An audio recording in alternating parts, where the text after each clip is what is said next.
Good evening, good evening. We'll get started in just a few minutes. Glad you could join us.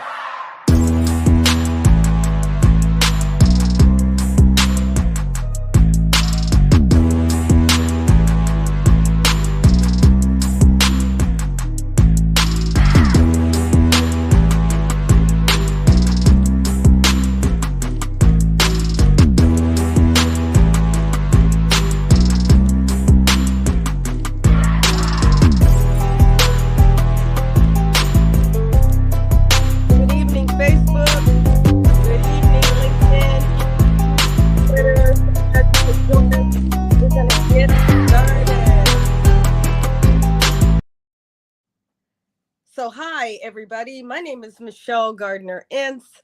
So glad that you all could join us this evening. Let me scoot over just a little bit here. We have an amazing evening prepared for you. We are excited to bring one of our own, Linda Gray, to the stage to speak about how to start a nonprofit.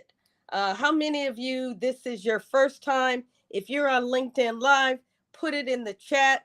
We're also on LinkedIn Audio where you can come to the stage and ask questions of Miss Linda, because I have never met a woman, a veteran, a minority, people who love the environment, pets, it doesn't matter. People at their core want to help other people. But what I have found is, guess what? A lot of times it's at a sacrifice. And that's why this session is so special, because we have Linda Gray, who has been a SCORE mentor and nonprofit coach for more than 25 years. So if you know somebody who loves to help others, Linda's going to tell you how to get started. But before that, welcome to Demystifying Government Contracting.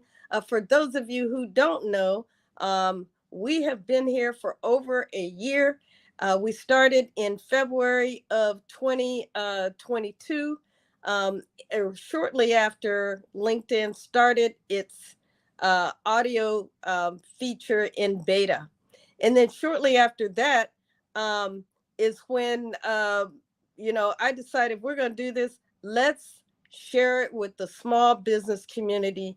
And it all is around President Biden's Executive Order 13985, which is an historic precedence for the first ever federal-wide effort to increase underrepresented vendors, underserved communities, vendors who are doing business with the government. And you might say, who is that? That is woman, veteran, minority, disabled, LGBTQ plus. And so also, what Linda is going to share with us is how for-profit companies can have a nonprofit effort as well in parallel. So with that, I do want to say I'm so honored that we've got Coach Sean Austin here, who will be with us on the stage. Some of our other experts may join us later, either on LinkedIn Audio or on LinkedIn Live. But today we have a treat. So I do want to welcome Miss Linda and Coach. But before we get started, a few administrative remarks. I do work for the Department of Veteran Affairs 9 to 5 as the director of the Women Veteran-Owned Small Business Initiative in the Office of Small Business. However, everything that you see here is my opinion and the views of those on this stage or in this session. We encourage you to trust but verify. Anytime you hear views or opinions or information, we ask you to trust but verify. And it's important that you evaluate the information for yourself and make informed decisions. So I did want to get that disclaimer out of here. But what I believe, this is one of the best spaces out there on small business, because we have a 360 degree view. So I do want to pause and ask people on LinkedIn Live, if you're watching live, to put your business information in the chat. We are here every Wednesday, 7 to 8 p.m.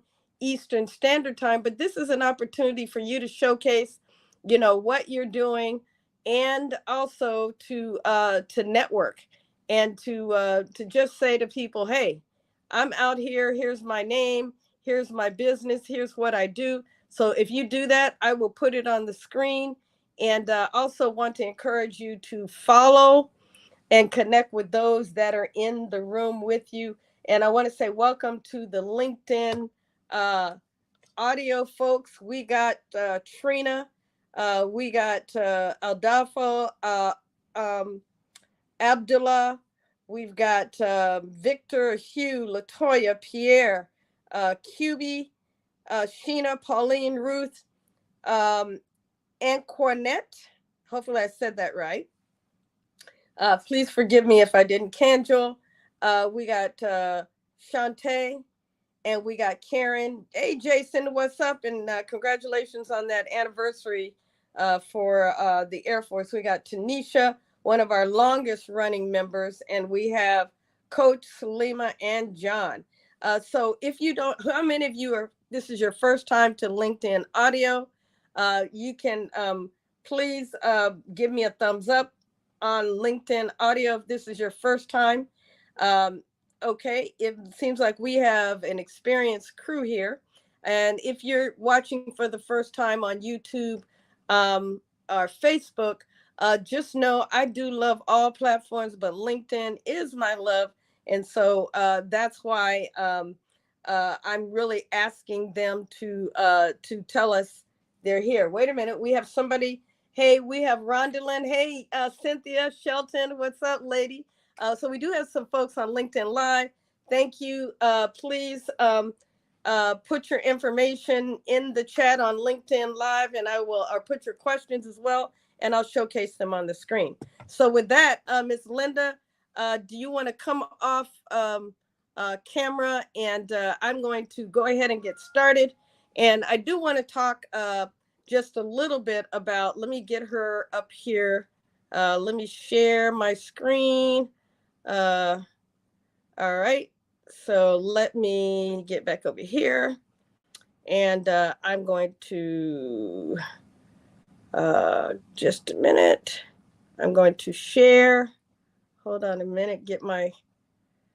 I told somebody else how to do this. How can I not be able to share my screen? I know it's on here somewhere. Wait just a minute. Let me move the comments out the way. All right, so just a minute. Let me hold on a minute, Miss Linda. Miss Linda, do you have your slides up? I don't know why. Wait a minute. I just told somebody how to do this last week, and here it is. So go ahead. Hey, Coach, can you introduce yourself while I locate? I've got the presentation up, but I am going to go off camera for just a minute, and I'm going to go off camera for just a minute and find this share button. Hold on a minute.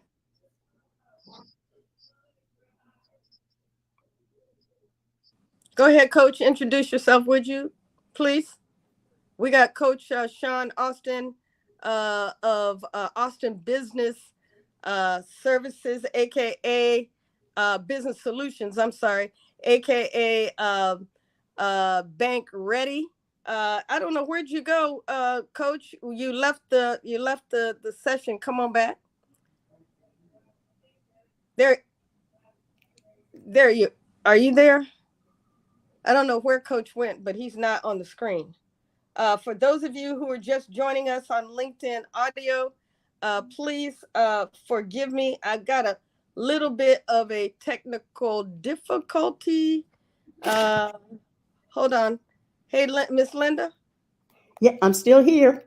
Are you still there? Yes, I am. And I tell you what a great time to be on this stream. And Michelle, I hope we can We're present it. gonna do. Where is Coach? Where are I you, don't know, Coach? Coach left, but Miss Linda, tell people how you got into the nonprofit arena, how you started out, and I'll be right back. Yes, sure will. Thank you, everyone that is attending. It's a great opportunity to present. As a matter of fact, this is my first time presenting on StreamYard. Okay, so all of those who know me know that my technology skills, I'm improving it every day. But it's one thing for sure about the nonprofit industry. I know that to a T. I've been in the nonprofit industry for I'm going to say almost 30 years. And one of the reasons the nonprofit industry, it's one of the greatest opportunities now since COVID to be able to support individuals, families, and our communities through the nonprofit industry. So I'm so excited for the ones who have ever, if you've ever started a nonprofit organization or ever thought about starting a nonprofit organization, what a great time and opportunity it is. And then definitely, my mantra is always just because you're a nonprofit organization, that does not mean you should not be profitable, because our nonprofit organizations, we have to be profitable. We have to generate revenues. We have to generate income. We have to be well capable of actually providing concise community and economic development services for our communities. So, for this presentation for this evening, it's important that when we go through the slide presentation, I wanted to sort of give you a first a glimpse of the steps of what it takes to start a nonprofit organization. And we'll get to the presentation as soon as Michelle, are you ready? I am not. Do you have your slides in front of you? Let me see. I was going to tell you to start without the slides because I do not know why it is not letting me share Okay, a okay, presentation, share your presentation. okay. That's okay. I can do that. Yes, sure can, because I never go unprepared, and especially in this technology for me. And as a baby boomer, I try my best to learn the steps or the essential steps in presenting a slide. But as I was saying, I want to go through briefly the steps to become a nonprofit corporation. And first of all, you have to formulate the visionary. You're the visionary. So therefore, you have to formulate your mission. What is your mission? And that mission all depends on what your vision is of what you want to see happen or what you desire for your community to be, and then the actual role that you would play as the visionary and the founder of your nonprofit organization. It's essential that you make your vision plain. And whether or not you are starting a nonprofit organization, or whether or not you are engaged or working or collaborating with a nonprofit organization, your vision as well is portrayed and is involved in the nonprofit organization goals. So that's the first step, mission statement.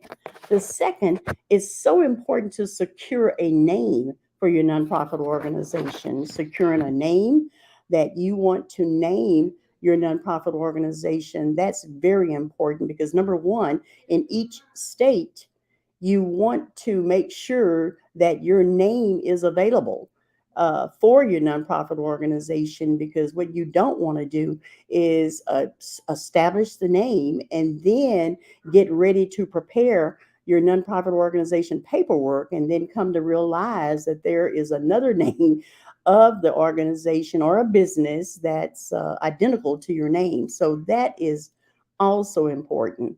And then next, selecting board members. How important is it to select your board members? And so the general rules is that each state, from my experience, you can start your nonprofit organization with 3 individuals, three board of directors, and you would be one of those essential board of directors. And so I want to talk about the meaning and the positions of these board of directors. Number one, you as a founder, you are the founder, not only you're the president, and then also, guess what? You're the executive director to help manage the day to day. Now, this is when you're essentially first time starting out for a nonprofit organization. You have to be ready to serve in all of those three roles, and you can because you are the founder, you are the president. You also the executive director that manage the day to day. So board member positions is president, secretary, and treasurer. Those are the three main important board positions that your nonprofit organization must have in place. Now, they say that you can't have board members that are related to you. Well, that's not true because when you start a nonprofit organization and it's your vision, it's your mission, it's important to establish the board member management to include family members, especially if you want to leave a legacy. Now, I'm not telling you to go and get family members for all of your board of director positions because sometimes that does do not work out. But if you want to leave a legacy and make sure that your nonprofit organization continues, you want to consider including a family member or family members. So that's important. Now, Hey, when Linda, yes, would you mind recapping what you just said? We've had a few new folks that joined us. Dr. Travis is in the audience here on LinkedIn Audio, and we have Andrea, and we have uh, Gara. So would you kind of recap what you just covered about the importance of the members and the board members and others? directors, yes, yes, by all means, because the first time that you do begin to start the nonprofit organization and getting yourself organized, the board of directors are essential role and individuals that actually provide fiscal oversight to the nonprofit organization. So you, as the founder of the nonprofit organization, your role is the board chairman. Also, you will serve as the founder because you founded your nonprofit organization. And then the detail of being an executive director, that position, meaning that you manage the day to day operations and you guide the nonprofit organizations into reaching its goals and its objectives. And definitely to make sure that if you want to leave a legacy with your nonprofit organization so your nonprofit organization can go on continuously, it's imperative that you think about considering putting relatives or relations, a spouse, or any other individuals that you know that could continue on the nonprofit organization as leaving a legacy. That's important. The next board of director position is the secretary. That is the fiscal responsibility of a secretary to maintain the nonprofit records, to make sure that at the board meetings, the minutes are taken and they are distributed, and then making sure that you keep track of all the paperwork of the nonprofit organization in one setting. That's very important. And then the last but not least is the treasurer. The treasurer, you don't have to be an accountant to be a treasurer of your nonprofit organization. You don't have to be, but it's important that you do have a trusted individual that can maintain the dollars and the making sure of the grant funds or even the revenues that's coming in within your nonprofit organization that is maintained according to your governing bylaws. That is so important. So the three initial board director positions are the president, which is you, the founder, which is you, the executive director, which is you, and then your secretary, fiscal secretary, and then your fiscal treasurer. Now, in all the states of the United States of America do require you to have at least three individuals to serve as board members. Now, don't limit yourself just because of the limit of three. You want to increase your board membership, but starting off, you really want to start off with these basic three board members to at least design the plan for which your nonprofit organization should go. So, I want to make sure that when we go through the presentation, and I'm going through my slides right now, but I would like to have the opportunity to go ahead on, let's go down to filing your certificate of formation. In other words, when you have established yourself that you want to start your nonprofit organization and you have vision of what you want to accomplish in your nonprofit organization, you have to designate a name for your nonprofit organization. So you definitely want to make sure you've checked the name. You also want to select your board members, you and two other individuals that can complete your fiscal responsibility. And then the next step is filing your certificate of formation with the state that you are setting up your nonprofit organization in. I'm in Texas, so I can truly say without a doubt, Texas is one of the best states to do business with, whether or not you're a nonprofit organization or a for-profit business. I'm saying that based upon facts, that Texas is one of the best to set up your business, whether or not it's nonprofit or for-profit. Miss So, Linda, can I ask you a question? yes, What makes Texas friendly, and do you have to have an office in Texas to establish in Texas? you, first of all, in every state that you reside in and which the certificate of formation, which address that you formulate you have to go by that state. Now, once you become incorporated in your particular state, what you want to do is make sure that when you go into another state that you file an application for to do business in that other state. That's all you have to do. So you Mhm. don't have to live in Texas or any state. You can live anywhere just as long as you have applied for an application to do business within these states. Is what makes Texas friendlier than other states? Well, number one, Texas has the major corporate Fortune 500 companies actually in any state. Now, I can say, compare it with New York. New Mm-hmm. York has the largest foundations, Mm. corporate philanthropy foundations, but because Texas is number one, is the largest state, and number two, they have the major corporate Fortune 500 companies. Hmm. Which So could lead to equal to possible donations.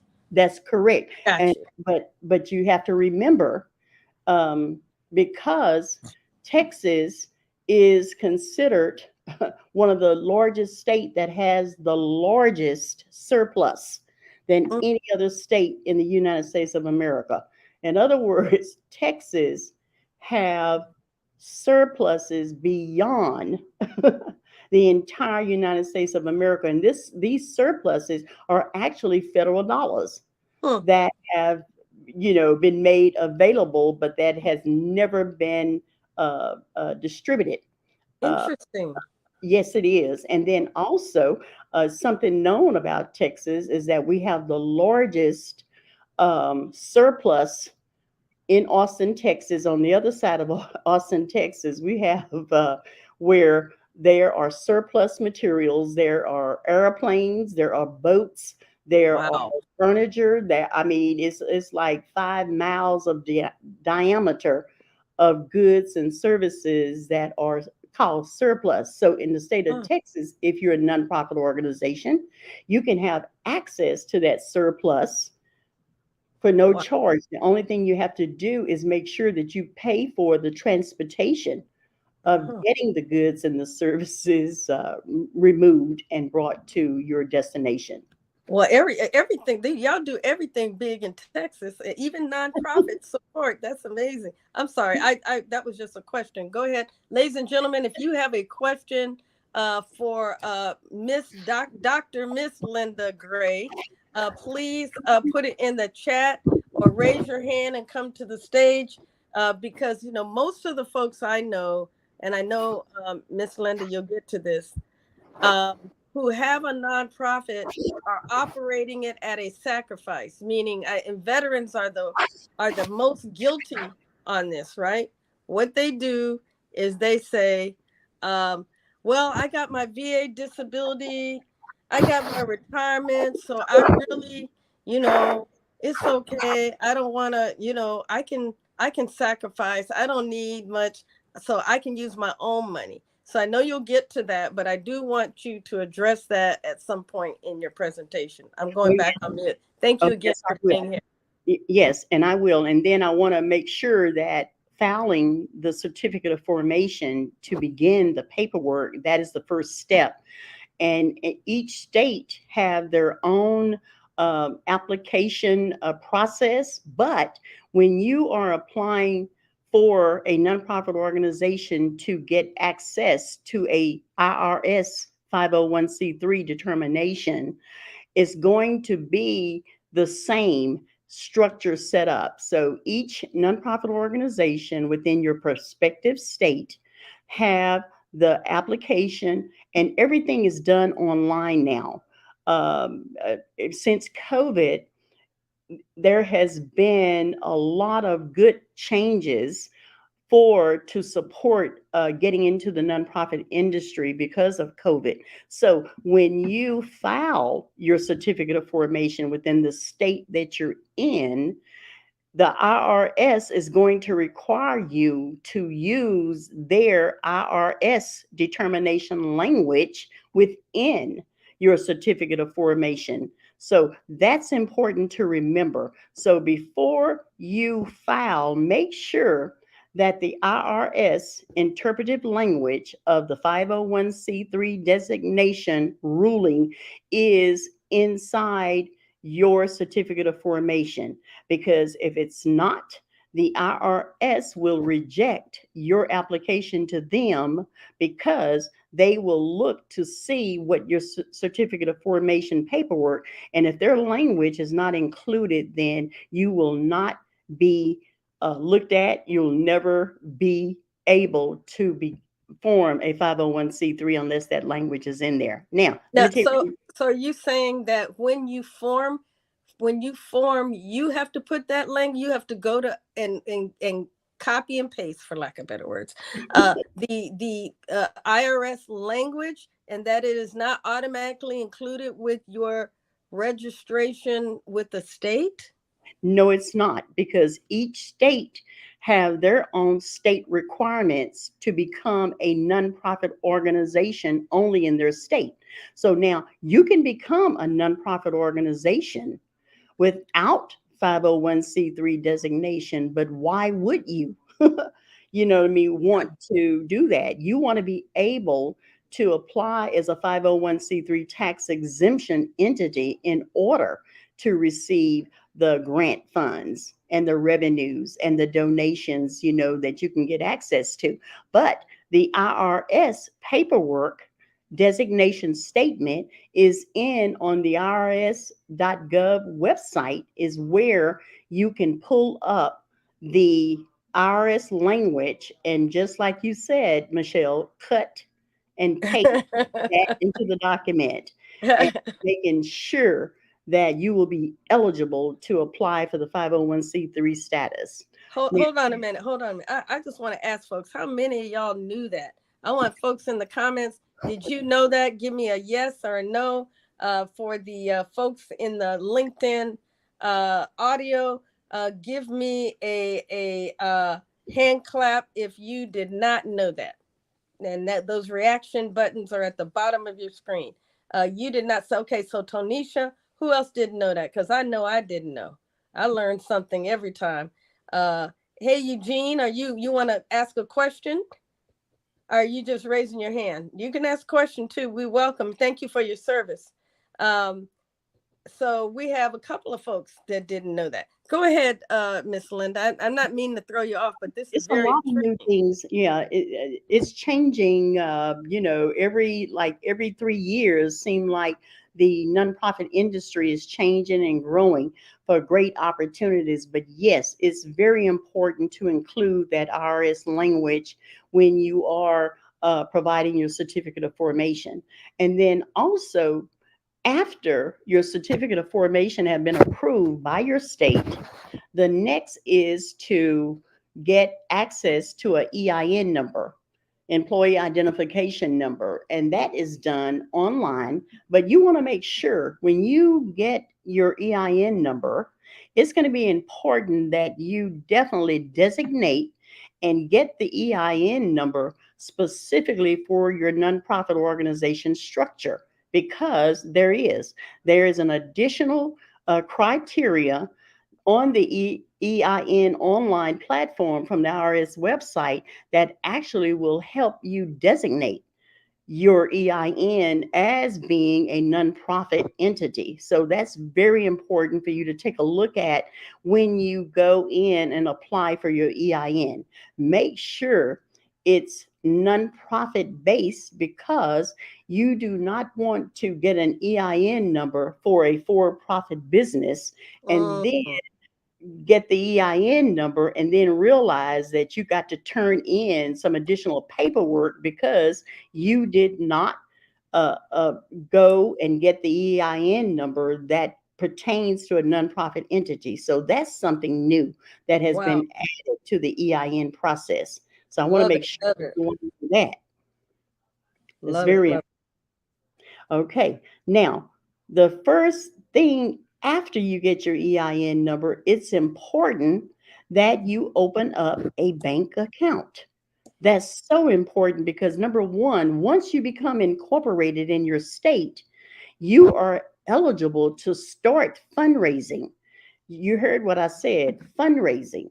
So there's a difference between fundraising and then applying for grant funding. There's a difference. But when you are incorporated in your state, each state have their own financial accounting principles for nonprofit organizations. Once they are certified in their state as a nonprofit entity, they can actually begin fundraising.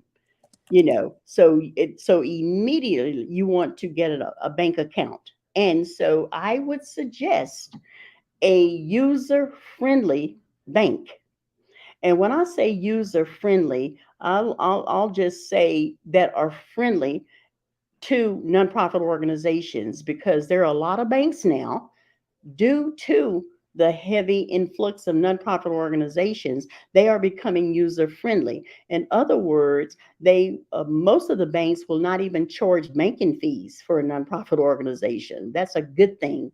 In other words, also banks actually provide volunteers from their employees to come and support all of your fundraising events. That's a good plus.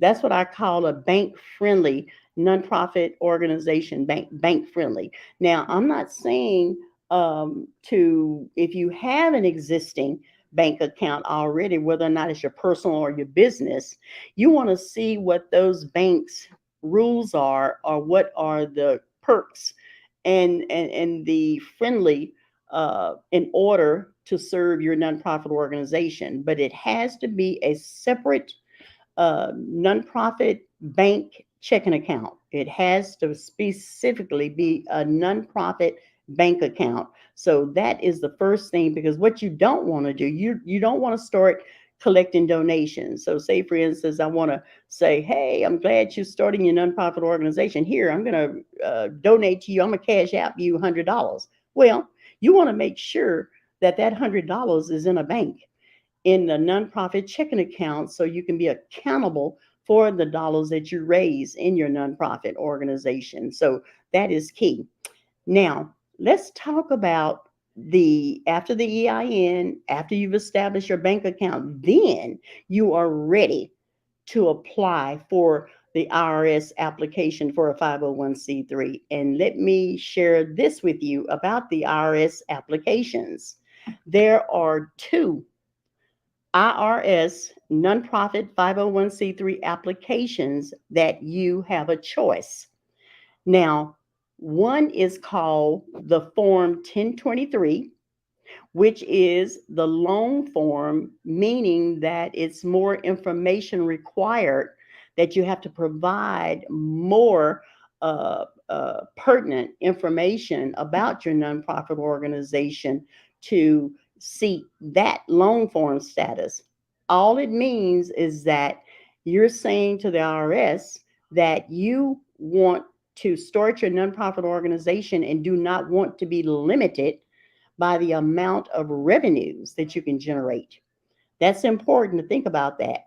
If your anticipation and if your vision and if your platform allows you to start receiving dollars right away, and we're talking about thousands of dollars right away, that means that you do want to use the Form 1023 because that will not limit you. In other words, from determining whether or not the revenues that you will be generating each and every year to be limited. So that's the Form 1023. And that one has been around for years until 2016. In 2016, the IRS decided to streamline the Form 1023, streamline. And the reason why they did that was because the American Bar Association filed a lawsuit against the Internal Revenue because the attorneys were providing the paperwork for their clients, and it was taking 2 and 3 years for the IRS to approve these applications. And so the American Bar Association, they filed a lawsuit, they won, and the IRS had to create this other form, and it's called the Form 1023-EZ. Form 1023-EZ. Now, that form was created to help process nonprofit organizations faster, the application fast process, if you projected that your nonprofit organization would not generate over $50,000 for the first 3 years. You heard it.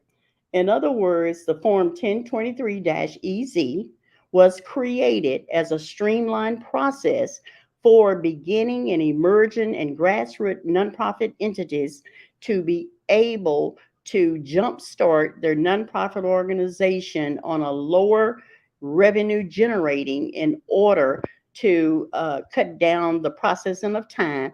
But in order to apply and qualify, you have to do a pre-estimate.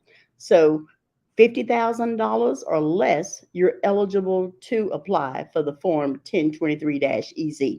And I want to stop there just to see if we had any comments about that.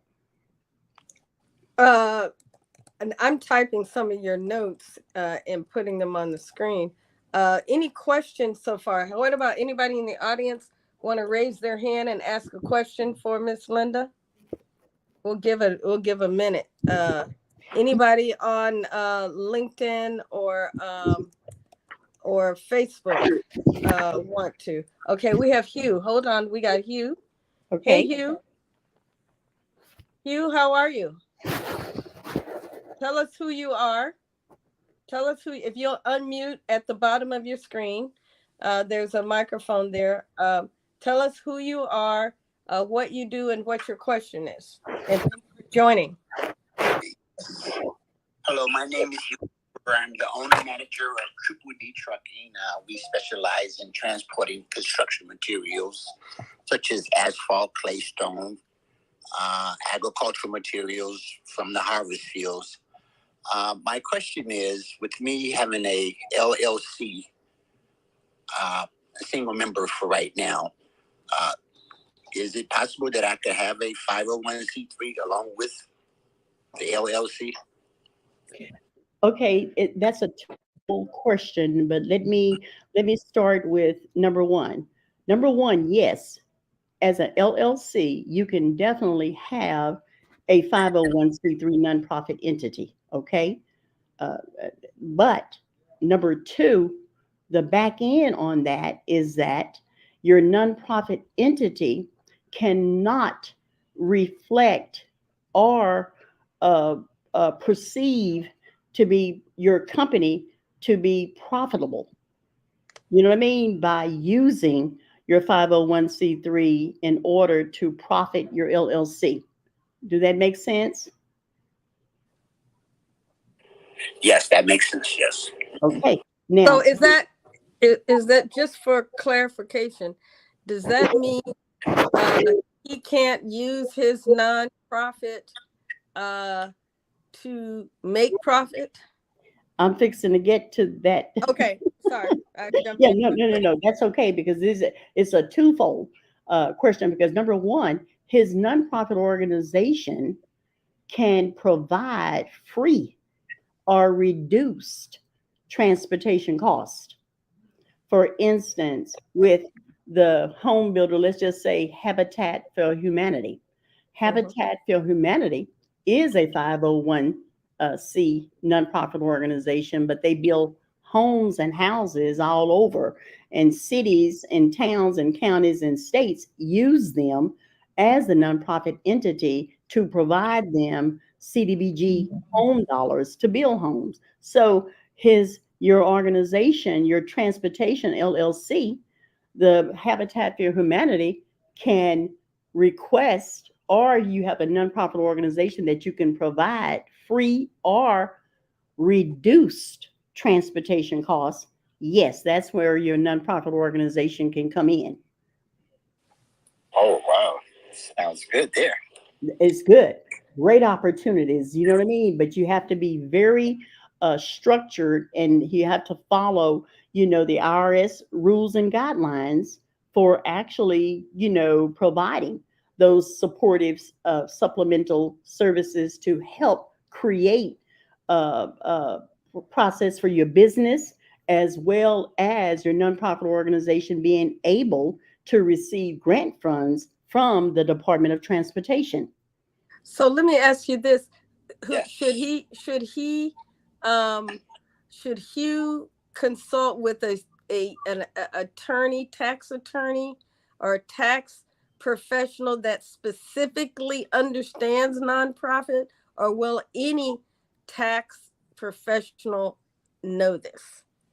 Any tax professional person will know the general accounting principles, you know what I mean, for Mm-hmm. financial, whether or not it's for profit or nonprofit. But you definitely want to seek out an accountant or a CPA that specializes in the nonprofit industry. It's good to do, but no, anyone, even myself, you know what I mean? All I have to do is attend the IRS courses, webinar courses that will teach me everything that I need to know financially in the accountability for the nonprofit organization. The IRS provides those trainings. Did you have another question, Hugh? I'm sorry, I jumped in there.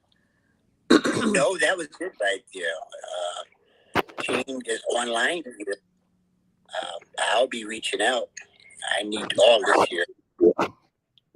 And while you're saying that, Department of Transportation. Yes. absolutely. While you're saying that, Miss Linda, how can people get in touch with you? With You're a me? SCORE mentor, right? So Yes, I'm a SCORE certified mentor, and I'm also a consultant with my own business called Corporate Connection. But let me share this because it's important for us as individuals, as citizens, as business owners, nonprofit organizations to get access to SBA resources that can help us in our nonprofit organizations or even in our for-profit businesses, and that is SCORE. SCORE is where I am a 21-year certified business mentor. SBA is the funder of SCORE, which is a 501c3. We're 54 years old now. And so each state across the nation, we have 277 chapters throughout the U.S. You go on our main website, score.org, SCORE.org, and you can have access to professional certified mentors, both in any business industry that you would like. So when you go on that website, you can be able to get access to any certified business mentor to provide mentoring for you that can guide you. Now, I'm in the Dallas chapter. So as a matter of fact, we can go on score.org/Dallas, and we will be offering a how to start a nonprofit organization seminar, webinar this coming Saturday. So anyone can have the opportunity to take advantage of this workshop. As a matter of fact, it'll be a little bit more detailed than what I'm doing this evening because of our time. That's a great opportunity. But as a consultant, a nonprofit consultant, I have my company, corporateconnections.info. Yeah, my company is corporateconnections.info. And that's where I go more into detail because I actually help nonprofit organizations set up collaboratively to meet the goals of the federal requirements, working with your city, your county, and your state and your national level to be able to get grant funds. So I definitely the resources are out here. But what we want to do though is make sure our nonprofit organization is structured correctly before you get ready to expand and then move, because number one, you want to make sure that you've developed a conflict of interest policy in your nonprofit organization. That's key. A lot of people miss that. So what I'm saying, developing a conflict of interest policy means that if I'm a board member, I'll give you an example. If I'm a board member and I own land, okay, and then the nonprofit organization want to develop on that land, but it's my land, well, I don't want to give my land away. I don't mind donating part of my land, maybe, but I, as a land owner, I want to be able to be paid for my land. So if I offer you, the opportunity for you to purchase my land, well, then I want to make sure that we've got a conflict of interest policy. So if you're getting the grant funds, which you can, a nonprofit organization can apply for grant funds to pay for my land. So therefore, what you want to do is make sure that as a board director, that there is no conflict, meaning that when you all get ready to vote to apply and pay for my land, to me, then I step out of the room and I do not vote. In other words, I'm excluded. So this is really, really important for us as nonprofit leaders and then individuals that want to create a community and economic development impact on both entities. You want to make sure that that conflict of interest policy is in place.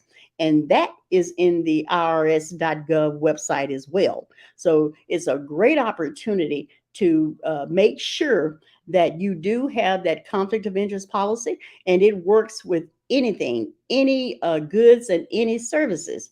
So if I'm an accountant, if I'm a CPA, right, I'm on your board, but look, I want to get paid for my CPA services because that's my business. It's important that my business be justified and sustained just as the nonprofit organization.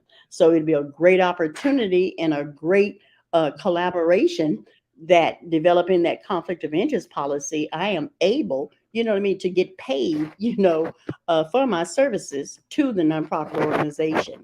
So that's important because we always have to think about generating revenues. That's the name of the game, generating revenues to sustain your nonprofit organization. So you can help more people. We have another question, Miss Linda, if you want to take it. Yes, go ahead. So Ileana, please introduce yourself and ask your question. Tell us, name your company as well. Hello, everyone.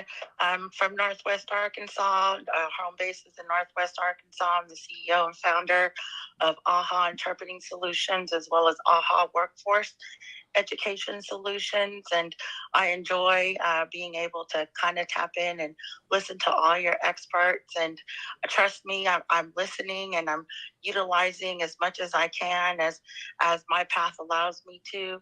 So my question is, first of all, thank you for that email, Laura Smith. It says, I just want to help people. And that's my saying. I go around telling everyone, I'm really just in it to help my next door neighbor. People like me are normal day folks, right? That need an opportunity. But we are a for-profit business, and I have played around and thought about the possibilities of all that funding we could receive on being a nonprofit. But to be honest with me, I've never heard that conflict of interest portion until this evening. Would that be where we would outline how that funding would be used in the process of my for-profit business? Yes, as a matter of fact, if you go on the IRS.gov website and in the instructions for the Form 1023, the instructions, there is a conflict of interest policy. And then, like Michelle said earlier, copy and paste. Yeah. It's a great opportunity. And we have to put that conflict of interest policy in there, because what we don't want to do is take away, you know what I mean, from our revenues as a nonprofit organization. And we definitely don't want to dismiss the opportunities for a for-profit business, you know what I mean, to not be able to continue to grow and expand its business. So I'm glad you are here listening to that, and I'm hoping that you would put that in place. Definitely. We also have an office in Texas as well, and funding has always been the biggest struggle. You know, I always brag that we're self-funded, but 9 years of self-funding, it's time to do business a little bit different, right? And so me trying to stay creative and, you know, tapping into those communities that we want to be a part, not that we're asked to be a part, but that we feel like the mission is aligned with what our mission is.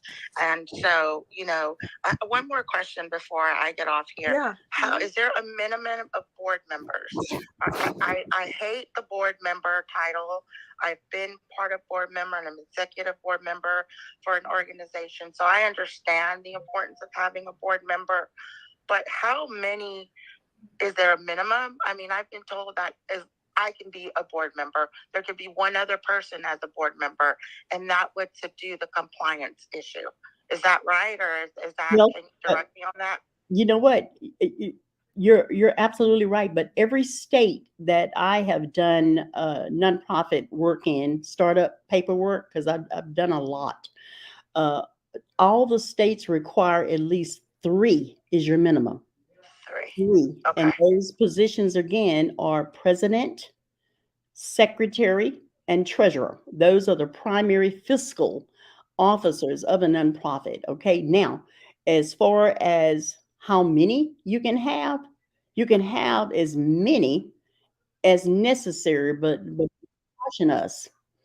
Sometimes we do not need but good basic 7, you know, as we grow, the 7 word, the 7 number is what you call completion.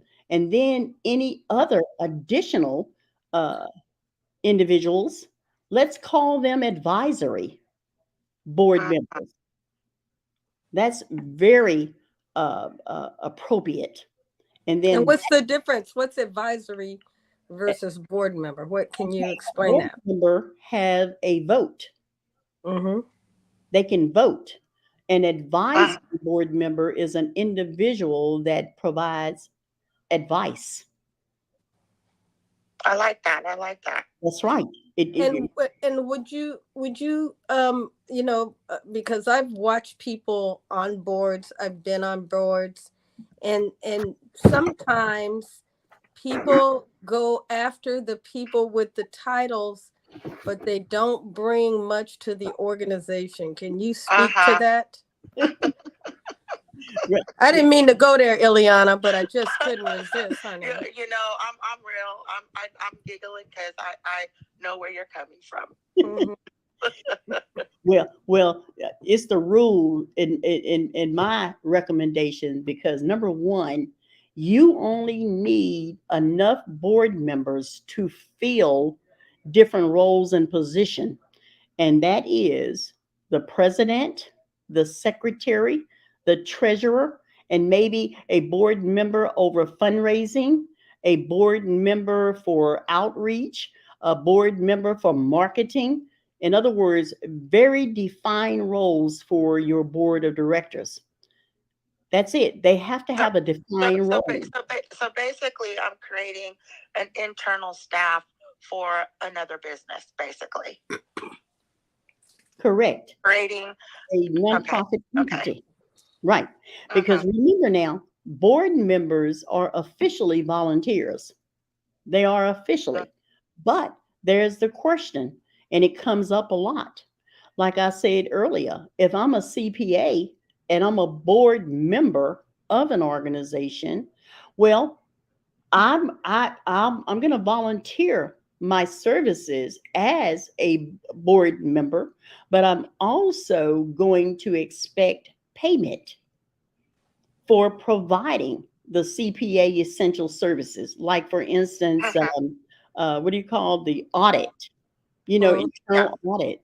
Right. I'm going to expect the nonprofit organization to be able to apply for funding in their operating expenses to pay for my services, because look, I'm in business as well. So we got to be very, specific roles. Yeah. And they have to go by their roles. And then if we don't, then we need to put them in the advisory board member, or, not kick them out. Yeah, please don't kick them to the curb, because at least they are, willing to come and help you structurally set up.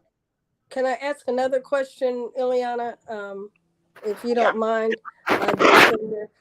Miss Linda, so when you what is a great strategy that you've seen of a company who's been able to raise, let's just for kicks, say that has been able to raise more than $500,000, and if not that, it can be $250,000.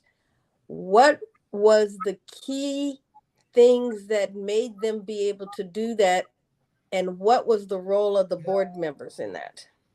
Okay, good question, because this is really why the nonprofit industry is the fastest growing industry in the nation now, because of the opportunities to actually collaborate with cities, to collaborate with counties, and also to collaborate with states, meaning that each city has a city strategic plan.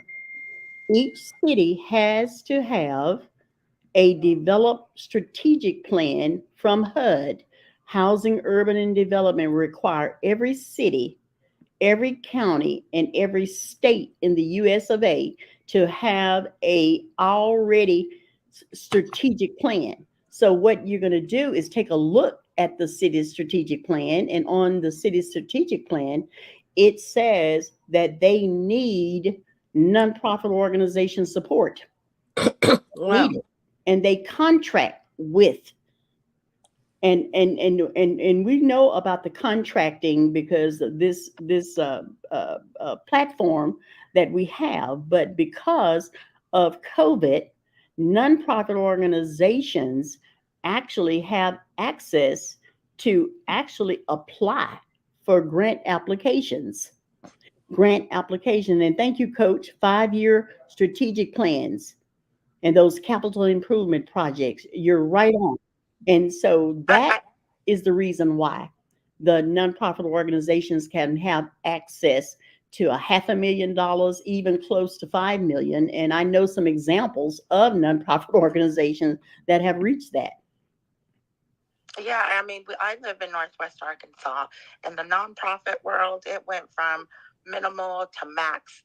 I mean, you turn around and there's all of a sudden a nonprofit here, a nonprofit there.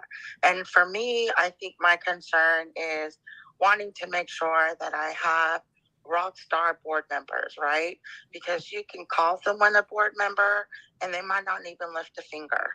And so, but I one more question, and I know I keep saying one more question. No, Ileana, hold your question, because I want to ask you a clarifying question on your last statement. When you say rock star board member, what is your vision of that? And then, if you don't mind, then roll into your next question. That would be someone that's honest, who shares the mission as I do of creating opportunities for our workforce, someone who's a hard worker, and someone who can be honest and pull someone else's coattail when they have to, when they see that things aren't the way they're supposed to be. Really, that's what I call a super rock star, superpower, someone who is just genuine and is humble and is ready to rock and roll. What about bringing in money? You don't expect money? Money you have to have, but when you have all of those components, money will come. You have to have a strong foundation. If you have holes in your foundation, money's just going to go through those holes, right? So you have to build a strong foundation in order to get your mission even out there, in order to even start receiving funding. And so we have, learned by working in the trenches and building our platform and working with, from workforce to Veterans Affairs to DOL apprenticeship programs. And so we've had some hard punches in the gut. I tell people I should have an 8-pack by now, which I really don't. I don't even have 1-pack. I'm just keeping it real. I'm a foodie as well. So that's what I consider, someone who is hardcore, honest, who can multitask. I cannot work with someone who does not know how to multitask. It's just not going to work. I can be, your mentor, but you still have to multitask in order to rock and roll with us. So that's kind of my definition of a rock star or a superhero. If you follow me, you'll notice I use superhero quite a bit, not loosely, but when I feel someone has gone above and beyond, and not just your normal day post as well. So being genuine is key for me and my vision and path. And I tell everyone, not everyone is there to be on your path. And I don't look for people who are walking in front of me or behind me. I look for people that are wanting to walk side by side in my mission. Got it. Well, let me share amazing. the resource. Go ahead. Yeah, let me share one resource, Michelle. It's called boardsource.org. BOARDSOURCE.org. O-R-G. And what is there? That is a great document online that it is recommended that you take board members through this free board source document. It actually lines up everything that you mentioned about honesty, integrity, fiscal responsibility. That's FISCAL. And that guides you to stay focused. And then you can determine which board members are eligible to stay. It will test the time. Now, honesty and integrity and humbleness, yeah, that comes from within. But at least you'll build your nonprofit board members based on a foundation that will keep them accountable. Mhm. Boardsource.org. Great. Boardsource.org. Yeah, I'm putting it on the LinkedIn. You'll see it. I just put it on the screen. Go ahead. I'm sorry, Ileana, and then Coach is here. Coach must have a question or comment. Ileana, did you have another? I do. On the board member selection, they cannot be an internal team member already, correct? Or can they? Can Well, they let be me an ask you this. internal team member and be a board member? Well, let me ask you this. What is the status of an internal? Describe that individual.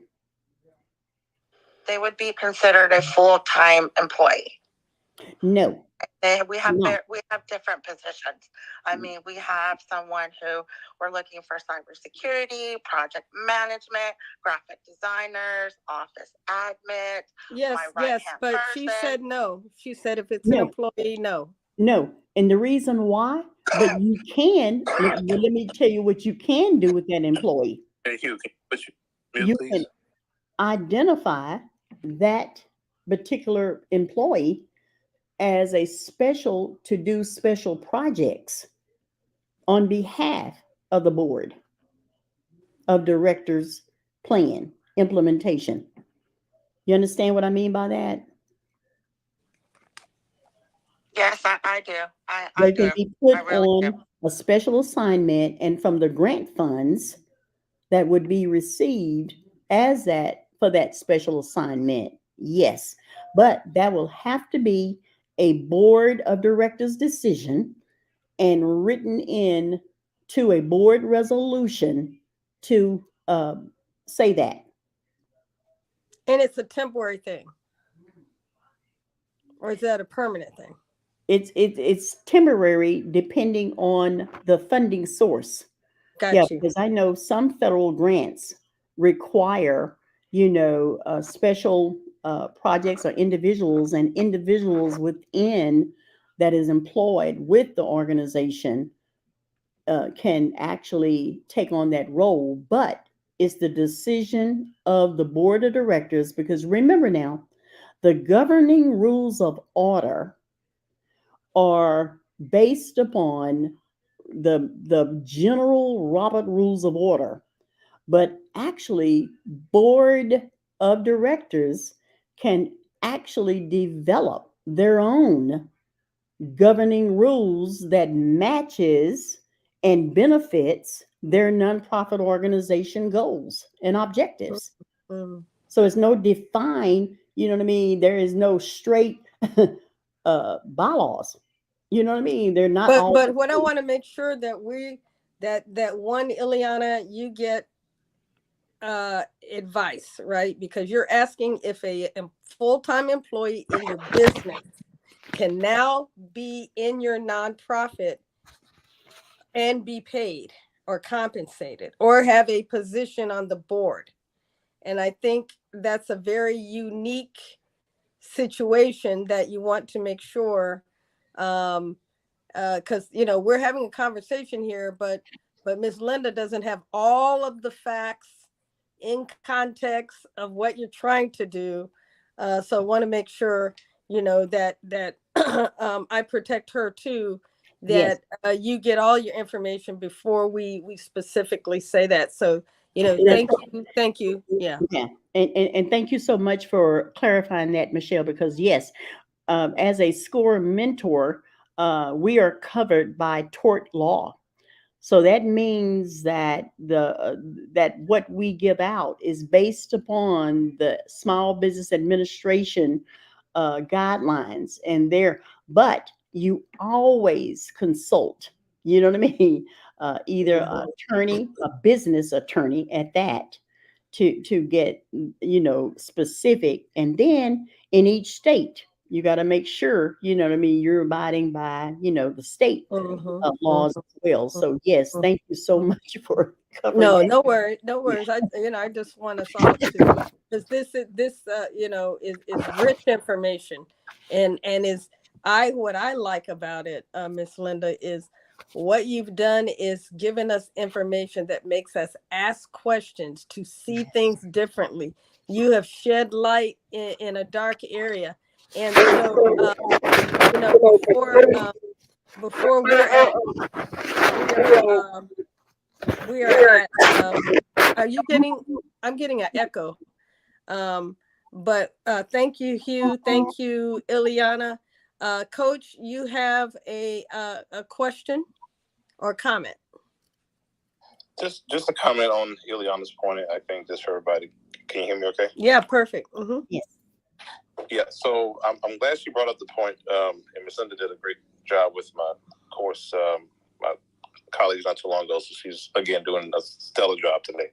So shout out to you, Ms. Linda. Mm-hmm. Absolutely. So, oh yeah, so for Ileana and even others, definitely a consultation with Ms. Linda would be paramount, because you're needing the HR consultant perspective. Hey, Miss Linda, I'm gonna mute you because you're moving around and we can kind of hear it. Oh, I'm sorry. Let me move. Yeah, sorry. I just want everybody to be able to hear Coach. Go ahead, Coach. Yeah, no, it's so the board of directors, there's a difference between governance and management, right? And the members of the nonprofit board, they focus on really high level strategy, oversight, accountability, for the organization, right? Uh-huh. And that'll contrast with an employee or someone that's managing the business, because they're quote unquote, and again, employee. So in your HR manual and which is why you need to have a business plan out front to lay out everybody's job descriptions. And those rock stars, everybody needs to be a rock star, but what is the job description though? Like, what are they looking to do based on hopefully their resume? So if I'm going for a board member for a nonprofit, have they, functioned in a governing capacity before? Have they done some high value, high level strategy to push the mission of the nonprofit forward? That's not a cybersecurity per se analyst or a web designer analyst, right? Those may be 1099 people, because if you want to go W-2 or 1099, so I definitely say if everybody here, make sure you're getting with Ms. Linda on just overall HR, how do we set this thing up and why? Mm-hmm. And then based on their credentials, based on their history, what they can do, then you as the CEO, the managing member with the vision, you implement the people that do the work very well. Obviously that falls into the culture of the company, et cetera, et cetera. But at the end of the day, I'm so glad you said this too, Michelle, about driving revenue. Mm-hmm. Even though it's a nonprofit 501, you still have to bring dollars into the door. So even if a person is not a direct revenue driver, they may be indirectly. So I just want to throw that out there. I'm so glad you said that, because to me, kind of in my ear. I was like, yeah. To me, what you said is so true. If I'm on a board, I'm bringing business. I'm using my 20,600 followers and influence to bring you money. Now, there are people, they may have 5 followers, but they're a CEO of some major corporation. They're a director. They may be a big philanthropist. They have influence. It doesn't have to be social media influence, but their network has net worth. And you want them to be talking about the heart of your business. I went through the Indiana School of Philanthropy on fundraising. And one of the things I will never forget is they said, touch your heart before you ask for a hand. So you should be having people on your board who have used their influence to touch the hearts of their network to bring dollars to your nonprofit. Period. I mean, it's good to have your friends, your girlfriends, your family, but everybody should be, because the more money you bring in, the wider the influence, the wider the impact you can have. So it's not about just saying, I raised $1 million. What can that $1 million do? And guess what? Your arms can only reach so far. Your board of directors in my mind are, and advisors, you know, because it doesn't have to be board of directors, are meant to join hands with you so that you can reach further and bring in dollars so that you're able to touch deeper and wider in your community, whatever your heart is, you know, whatever your heart and passion is. You know, for me, it's women veterans. But you know, for others, it might be homelessness, it might be housing, it might be, you know, jobless, unemployment, whatever. But I just think that a lot of people want to be on boards, but they ought to be bringing something with them. And I don't know. What do you think, Miss Linda? We're at 8:19. We're gonna let you close out. And if there's Yes. any more questions, but this has been such a good time. I mean, awesome. We definitely got to bring you back and dig deeper. And I got to get on your schedule. Yes. Coach beat me there already.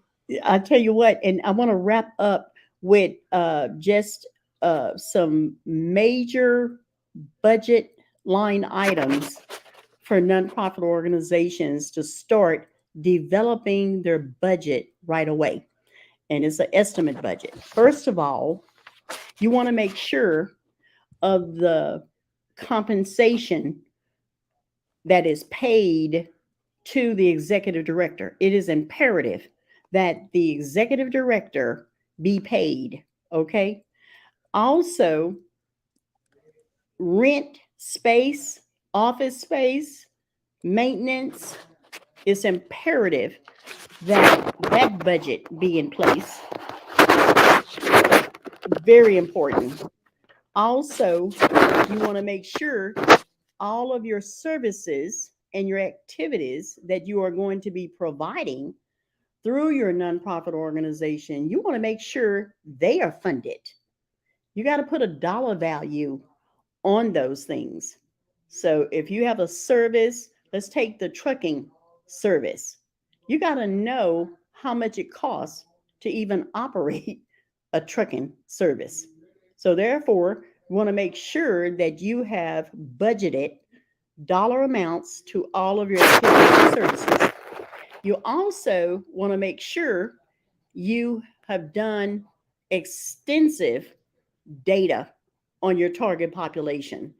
And one of the best uh, uh, data that you can get is through any state university. The state universities have one of the largest research departments in the nation.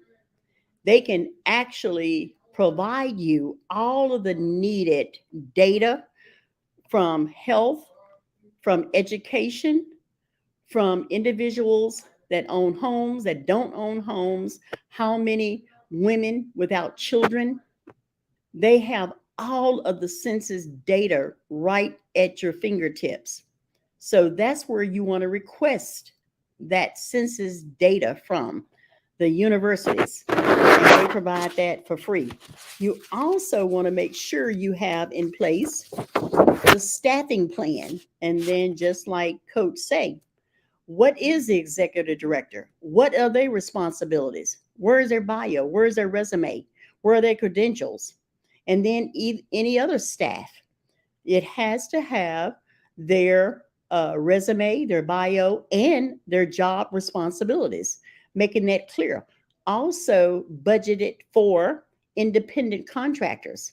What are their roles? What are their functions? Where are their credentials? You got to make sure that that is listed and they have to be paid as well. So it's a cost associated with everything that you do in your nonprofit organization from the start.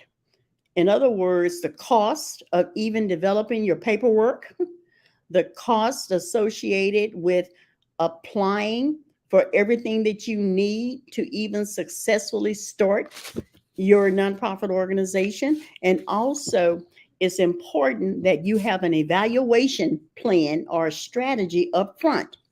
You need to determine what tools that you will need to gather your information to make sure that the services and the activities that you're offering are making a difference. Because like I said earlier, you definitely want to be profitable in your nonprofit organization. You have to be.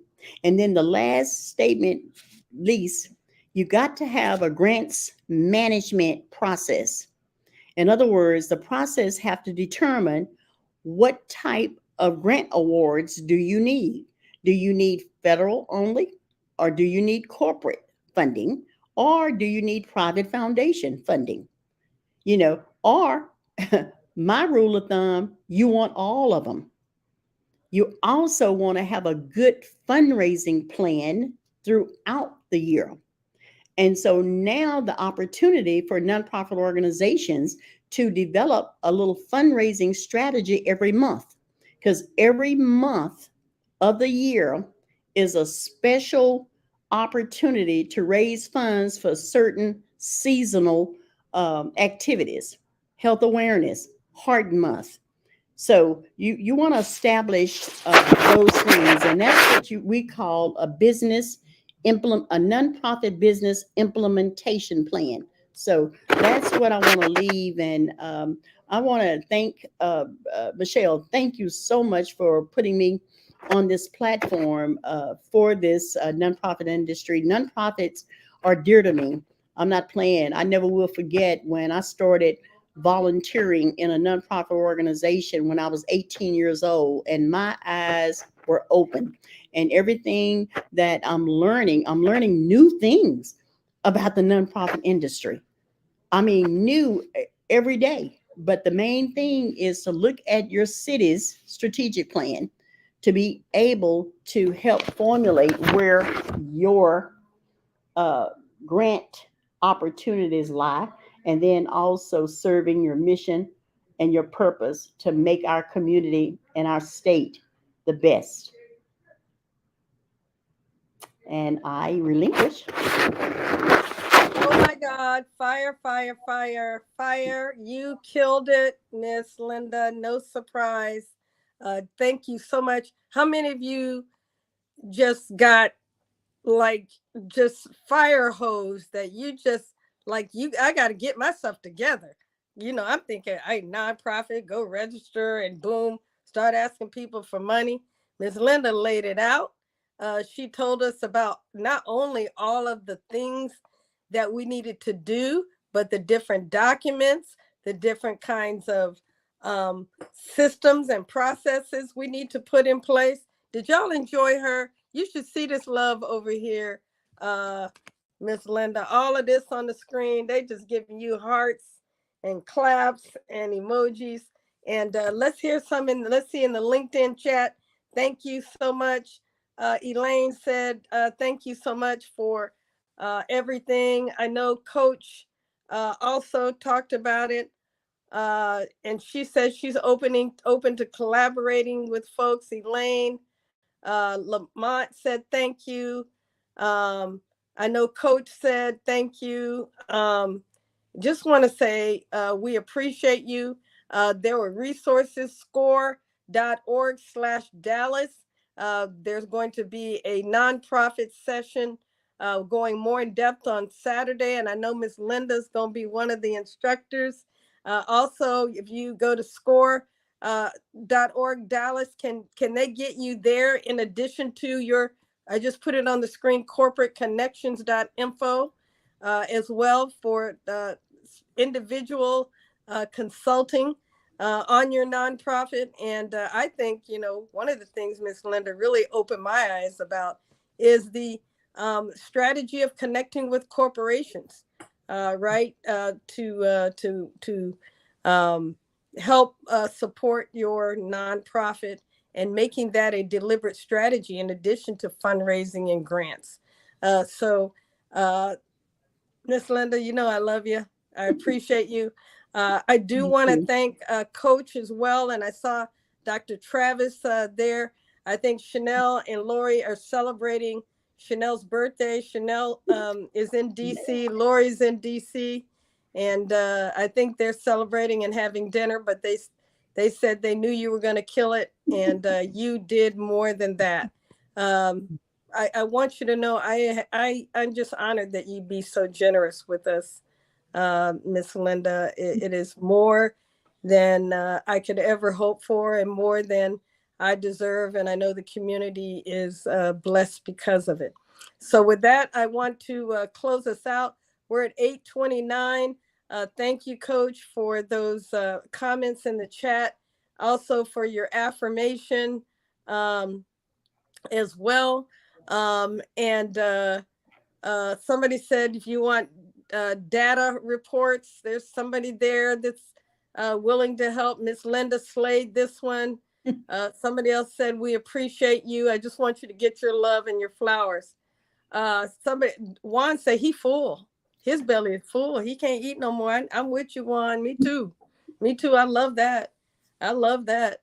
And then, hey, Lamont, you know, I appreciate you.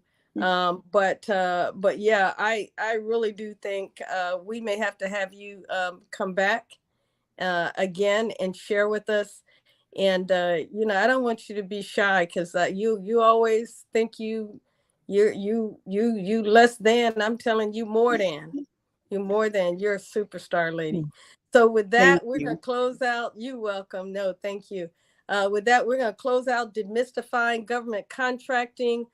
We will be here next Wednesday.